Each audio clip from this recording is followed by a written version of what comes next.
Buenas tardes a todos. Primero que nada quiero agradecer al Colegio de Medicina Interna del Estado de Veracruz, con especial atención al doctor Del Carpio. Y bueno, sin más preámbulos, la infección por COVID-19, al ser un problema de salud pública global, ha tenido repercusión prácticamente en todos los campos de la medicina, y reumatología pues no ha sido la excepción. En este contexto, el COVID-19 y su conexión con la reumatología debe abordarse desde diferentes puntos de controversia, y esto es porque desde el inicio de la pandemia la principal incertidumbre fue acerca de si los pacientes con enfermedades reumáticas autoinmunes iban a tener un mayor riesgo de desarrollar enfermedad grave o de complicaciones secundarias a la infección por COVID. En este contexto se han realizado múltiples estudios, principalmente de corte desde el inicio de la pandemia, con resultados contradictorios que vamos a abordar en lo subsecuente. Otro aspecto fundamental entre el COVID-19 y las enfermedades reumáticas autoinmunes ha sido el estudio de esta posible conexión de los mecanismos de autoinmunidad tradicionales que son desencadenantes de las enfermedades reumáticas y el COVID-19 como un potencial trigger o disparador de estas enfermedades, de tal manera que la incidencia y prevalencia de enfermedades reumáticas autoinmunes pues se incrementaron significativamente con el advenimiento de la pandemia. En sentido estricto, otro de los puntos importantes es también los efectos de la vacunación, ya que en diferentes estudios se ha reportado una asociación concreta entre una mayor incidencia de enfermedades reumáticas autoinmunes, pero también en pacientes con enfermedades reumáticas preestablecidas se ha relacionado como un factor detonante de actividad de la enfermedad, y se han observado también resultados contradictorios. Vamos a ir abordando cada uno de estos aspectos que son por demás interesantes. Desde el inicio de la pandemia, las principales asociaciones de reumatología, en especial el Colegio Americano de Reumatología y la Asociación Europea EULAR, trataron de realizar un seguimiento estricto en estudios de corte de pacientes con enfermedades reumáticas y el desarrollo de COVID-19. En los primeros estudios se observó un mayor riesgo de contagio con una mayor persistencia de síntomas severos o en la clasificación de enfermedad grave. Sin embargo, el primer estudio que se realizó con la finalidad precisamente de seguimiento de estos pacientes fue en Dinamarca. Siguió 4,000 pacientes aproximadamente, y de estos se observó un mayor riesgo de hospitalización y de otros desenlaces adversos, principalmente admisión a unidad de cuidados intensivos, necesidad o requerimiento de ventilación mecánica y una mayor mortalidad. Sin embargo, cuando el estudio de corte fue sometido a un nuevo análisis estadístico para hacer un modelo ajustado por edad, género y comorbilidades, nos dimos cuenta que realmente la asociación COVID-19 y enfermedades reumáticas no tenían un mayor riesgo de desenlaces adversos respecto a la población general sana. Posteriormente se reportó los estudios de corte, o los dos grandes estudios de corte que fincaron las bases para el estudio epidemiológico de COVID-19 y enfermedades reumáticas. Se publicó primero los resultados de la corte española, donde se observó una incidencia acumulada 5 veces mayor de COVID-19 en pacientes con enfermedades reumáticas autoinmunes, principalmente artritis reumatoide, lupus eritematoso sistémico y esclerosis sistémica progresiva, pero también se observó una mayor incidencia en aquellos pacientes que estaban siendo tratados con terapia biológica anti-TNF. En la corte italiana se reportó una mayor seroprevalencia de títulos de anticuerpos en el estudio que no estaba de alguna manera estratificado por edad, género y comorbilidades, pero al hacer el estudio modificado en el análisis estadístico se observó una seroprevalencia y titulaciones de autoanticuerpos equiparables en pacientes con enfermedades reumáticas autoinmunes y la población general. Sin embargo, lo que sí se demostró fue que existía una mayor seroprevalencia si los pacientes con enfermedades reumatológicas estaban siendo tratados con dosis altas de glucocorticoides, y en aquellos que tenían algunas otras comorbilidades, principalmente cardiovasculares. En lo subsecuente se hizo un seguimiento más estricto y entonces se creó la Alianza Global de Reumatología y COVID-19. Fue un grupo de estudio que incluyó 81 países, más de 20,000 pacientes. Las naciones que más participaron fueron Dinamarca, Estados Unidos, el Reino Unido y Corea del Sur, y publicaron 4 estudios. En estos estudios se observó que los pacientes con enfermedades reumáticas autoinmunes tenían un mayor riesgo de desenlaces adversos, los cuales fueron determinados como un mayor riesgo de hospitalización, como desenlaces graves, específicamente ventilación mecánica, admisión a unidad de cuidados intensivos y mortalidad, pero estaban estrictamente relacionados con 4 aspectos muy concretos. El principal, en los estudios ajustados, la presencia de comorbilidades, el tratamiento con dosis altas de glucocorticoides, incluso en algunas series se reportó que pacientes tratados con prednisona más de 10 miligramos o el equivalente en esteroide tenían un mayor riesgo de desenlaces adversos. Lo mismo sucedió a la hora de estudiar a pacientes que estaban siendo tratados con terapia biológica. En este contexto no se observó mayor riesgo en aquellos que estaban con tratamiento con anti-TNFs, pero sí en los que recibían terapia biológica anti-CD20, en forma concreta rituximab, y en algunos estudios se observó también una mayor tasa de riesgo para pacientes que estaban siendo tratados con inhibidores de JAK sinasa 1 y también con otros fármacos sintéticos convencionales como sulfasalazina.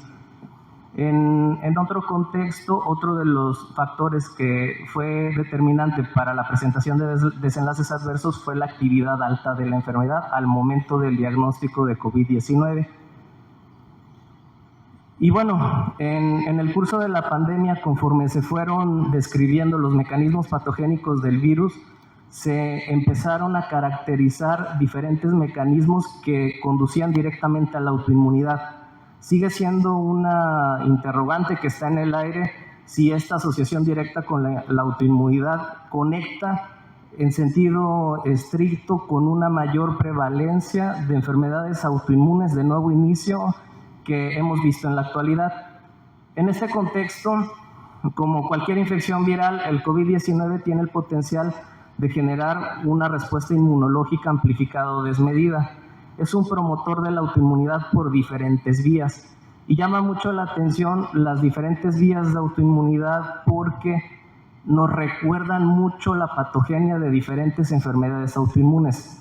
Uno de los mecanismos principales por los cuales el COVID genera estos mecanismos autoinmunes es porque conlleva una respuesta deficiente de la vía de los interferones.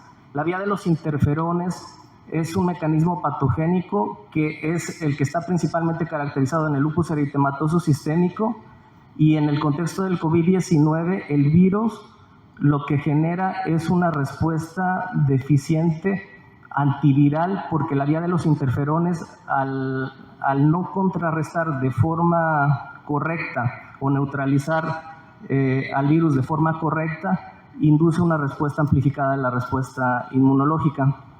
En otros aspectos se ha demostrado que también puede generar una ruptura de la autotolerancia por la amplificación de células T autorreactivas, y otros 2 mecanismos que se han sugerido como principales mecanismos de autoinmunidad es la actividad de superantígeno, que está muy relacionada con este término que hemos oído demasiado y leído en los diferentes estudios de la patogenia del virus, que es la tormenta de citocinas.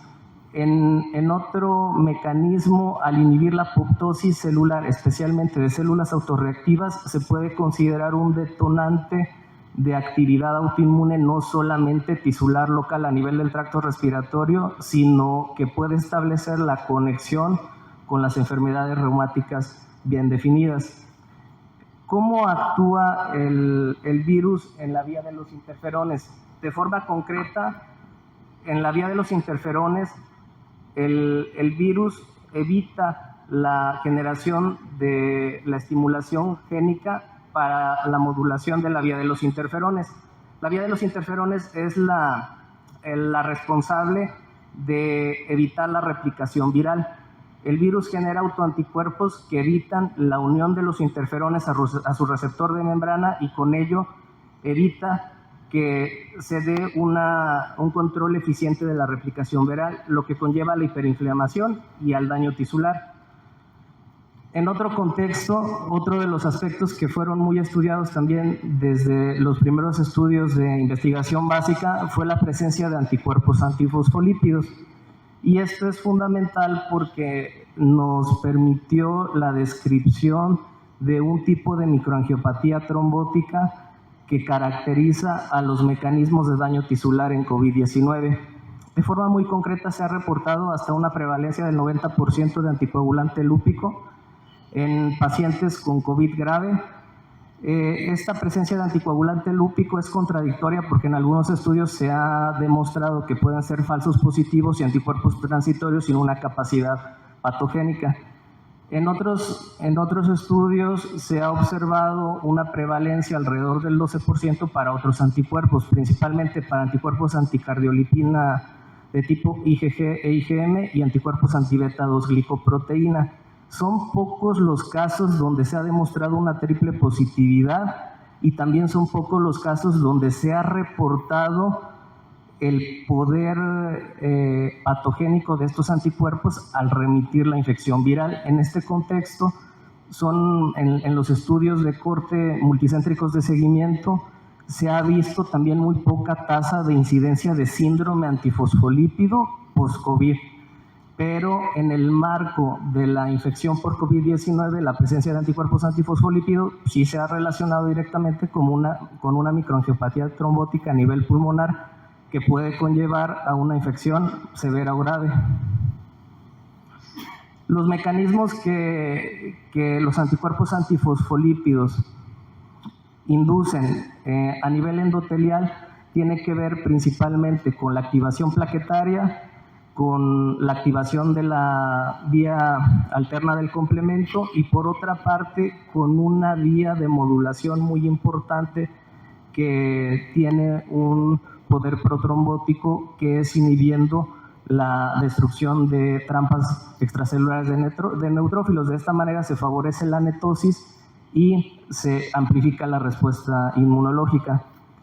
En sentido estricto, la conexión principal entre la autoinmunidad local generada por el COVID-19 y la autoinmunidad sistémica que puede dar lugar a nuevas enfermedades autoinmunes tiene que ver no solo con la respuesta innata, sino principalmente con la respuesta adaptativa o adquirida, porque el COVID tiene el potencial de generar una mayor proliferación de células B autorreactivas que tienen una mayor capacidad de producir autoanticuerpos.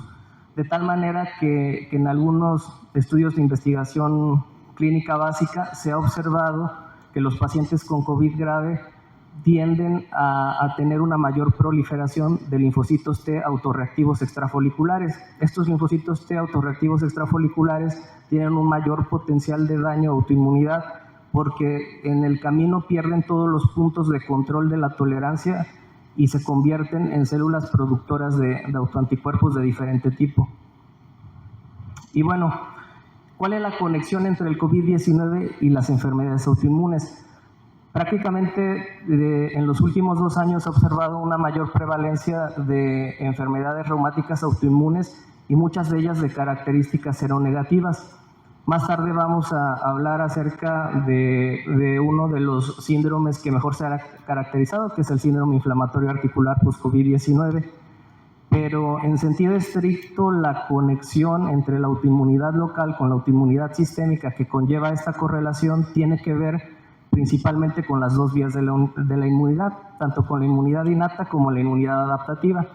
Respecto a la inmunidad innata, que quizás es el punto de inicio de descontrol en este sentido, se lleva a cabo mediante la activación de la tormenta de citocinas, que induce una respuesta inmune aberrante, desmedida, y la otra es que esta misma vía conlleva una pérdida de la tolerancia a través de autoantígenos. Está bien caracterizada la estimulación de la producción de factor de necrosis tumoral alfa, de interleucina 6, de interferones, principalmente beta y gamma, de interleucina 1 y principalmente una vía de proinflamatoria, que es la vía TH17, que es uno de los puntos que conectan, por ejemplo, la asociación de la infección de COVID-19 con síndromes clínicos muy específicos, entre ellos una variante clínica que está relacionada con las espondiloartritis. En este contexto, el otro punto de conexión con la autoinmunidad sistémica tiene que ver con la inmunidad adaptativa. En la inmunidad adaptativa, más que inducir la proliferación de células T autorreactivas de forma directa, lo que hace es inhibir la supresión de la respuesta inmune o la tolerancia inmunológica, de tal manera que disminuye la actividad de linfocitos T, CD4, FOXP3, que son los principales responsables de la supresión inmunológica. Por otra parte, como les he mencionado, induce la producción de linfocitos TCD4 en una variante TH17 que son característicos de muchos de los síndromes clínicos en enfermedades autoinmunes, principalmente espondiloartritis, artritis seronegativas y en otras enfermedades del tejido conectivo. Y finalmente lo hace a través de la inhibición de linfocitos TCD8 supresores. Y bueno, ahora al hablar de los síndromes clínicos bien caracterizados, existe mucha controversia respecto a las definiciones, ya que no ha habido un consenso respecto a esta enfermedad. En sentido estricto, la enfermedad inflamatoria articular asociada a COVID-19 puede abordarse desde diferentes enfoques. Hemos visto la presencia de un cuadro muy característico de artritis reactiva, muy similar a las artritis reactivas que se han descrito en diferentes momentos asociados a otras infecciones. También se ha visto como un factor de riesgo para artropatías inflamatorias bien definidas con anticuerpos específicos como artritis reumatoide y espondiloartritis, pero también en pacientes con una enfermedad autoinmune definida se ha asociado con mayor actividad de la enfermedad. En este contexto, el mecanismo que se ha postulado como el inductor o el disparador autoinmune es el mimetismo molecular. La proteína spike del virus tiene una homología estructural con moléculas de antígeno de superficie humanas que conlleva a que se genere autoanticuerpos y se induzca la respuesta inflamatoria a través de interleucinas, especialmente de factor de necrosis tumoral alfa. En algunos estudios de corte multicéntricos se ha visto que estos síndromes inflamatorios articulares son más frecuentes en varones, hasta en un 73%. La edad de presentación está entre los 27 y 83 años aproximadamente, aunque en algunas series se ha descrito una mayor prevalencia en mujeres, principalmente en nuestro país, que enseguida vamos a hacer esa evaluación. El inicio de la enfermedad suele ser entre 10 y 48 días después de la infección por COVID-19. En todos los estudios clínicos el criterio de entrada fue siempre tener una prueba positiva para COVID-19 y en la mayoría de estos pacientes se determinó como casos de enfermedad no grave hasta en un 82%. De los patrones de afección articular que más se observaron fue un patrón poliarticular. Entre las articulaciones más afectadas siempre fueron manos, la articulación radiocarpiana, las metacarpofalángicas e interfalángicas proximales. De articulaciones grandes, la rodilla y los tobillos fueron las más frecuentes. El patrón monoarticular se presentó hasta en un 32.2% y en este contexto el receso suprapatelar en la rodilla fue la articulación más afectada junto con la tibioastragalina en el tobillo. En la presentación oligoarticular, fundamentalmente en articulaciones pequeñas, interfalángicas proximales, y en la mayoría de los casos de afectación oligoarticular se asoció con otras manifestaciones, entre las que destacan afectación no solo articular, sino la presencia de entesitis y dactilitis, que son dos manifestaciones que semejan mucho el comportamiento, por ejemplo, de las espondiloartritis seronegativas. Fueron muy pocos los pacientes que presentaron sacroilitis, solamente el 12.9%. Respecto a la afectación de articulaciones periféricas, en las monoartritis, las rodillas fueron las más frecuentes, como les mencionaba. y seguidas por la articulación tibio-astragalina en los tobillos. En las manos, las interfalángicas proximales y las metacarpofalángicas fueron las más afectadas y con menor frecuencia las sacroiliacas. A nivel de tendones y entesis, los compartimentos extensores y tendones flexores de los dedos de las manos fueron las que más afectación tuvieron, y respecto a las entesis, la entesitis del tendón de Aquiles, que tiene una homología respecto a las manifestaciones en la espondilitis anquilosante o en la artritis psoriática.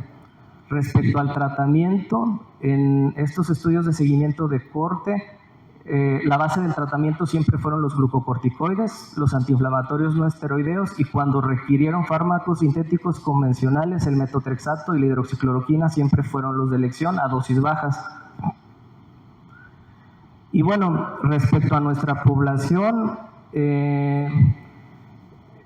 de los primeros casos que publicamos acerca de la asociación de la artritis reactiva con COVID-19 fue en 2021. Hice reporte de caso de un paciente masculino que presentó con un patrón de sinovitis poliarticular asimétrica con un comportamiento muy semejante a las espondiloartritis.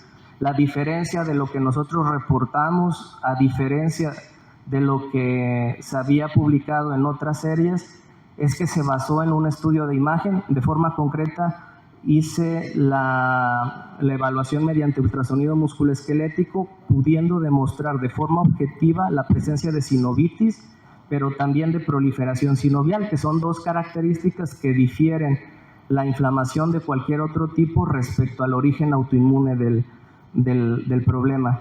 En este contexto hice una evaluación poliarticular y de tendones y mostré de forma objetiva que existía esta afectación mediante un estudio de imagen concreto. Posteriormente, en colaboración con el Hospital Zambrano Gelión en Monterrey, hicimos un estudio también de seguimiento donde obtuvimos resultados que nos mostraron una mayor incidencia de enfermedades reumáticas de nuevo inicio, principalmente en mujeres, a diferencia de la corte previa, donde eran principalmente varones. En el de nosotros se observó principalmente en mujeres, hasta un 54.5%, con una edad promedio alrededor de los 42.6 años. Y el inicio de las manifestaciones articulares fue entre 4 y 12 semanas después del periodo de convalecencia del COVID. Igual que los otros estudios, incluimos solo pacientes con prueba positiva para COVID-19, e igual que en la corte pasada, la mayoría de los pacientes tenían antecedente de infección no grave. ¿Cuál fue el objetivo de nuestro estudio? Demostrar mediante un estudio de imagen las manifestaciones inflamatorias asociadas a COVID-19, de tal manera que lo hicimos siguiendo las guías de Euler de ecografía y basándonos en las definiciones Somera para tener muy unificado los criterios de inclusión. ¿Qué pudimos demostrar? Que en el 72% de nuestros pacientes con este síndrome inflamatorio post-COVID, la afectación principal fue en articulaciones de las manos, principalmente en la articulación radiocarpiana bilateral. Se afectaron también metacarpofalángicas. En las rodillas, el receso suprapatelar fue el segundo en frecuencia, hasta un 55%, la articulación tibio-astragalina en más del 36%, y en todos los casos, la parte crucial fue determinar la neovascularización en la sinovitis articular, porque esa conexión de proliferación sinovial como parte de la sinovitis es la que determina el origen autoinmune de la inflamación y la asociación directa con autoinmunidad. También observamos, igual que en la Corte Internacional, la afectación a tendones y entesis, principalmente a compartimentos extensores y tendones flexores de los dedos, y el tendón calcáneo o de Aquiles y el rotuliano fueron los más afectados respecto a la afectación tendinosa periférica. Respecto a la asociación con otras enfermedades autoinmunes, se hizo un estudio de corte internacional, también de la Alianza Global en Reumatología y COVID-19, donde se estratificaron en dos grupos específicamente pacientes con post-COVID-19 y pacientes post-vacunación, para determinar también la prevalencia de enfermedades reumáticas autoinmunes de inicio nuevo post-vacunación. Este estudio de corte se realizó en 267 pacientes, 122 se incluyeron en el grupo post-COVID y 145 en el grupo post-vacuna.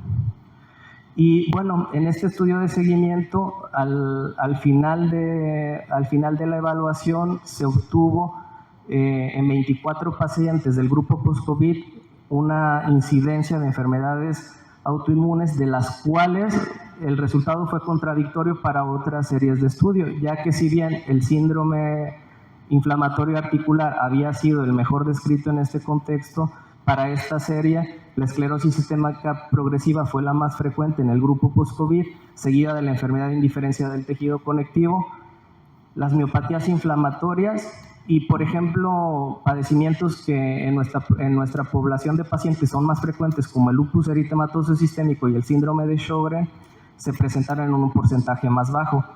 En el grupo de la vacuna de posvacunación, bueno, se mostró una mayor prevalencia de enfermedad de indiferencia del tejido conectivo, de esclerosis sistémica progresiva y de miopatías inflamatorias. De igual manera, el lupus eritematoso sistémico, la prevalencia fue más baja. Sin embargo, otro de las asociaciones con el grupo posvacuna fue con una mayor tasa de prevalencia para vasculitis de grandes vasos. Y muy bien, pues eso sería todo de mi parte.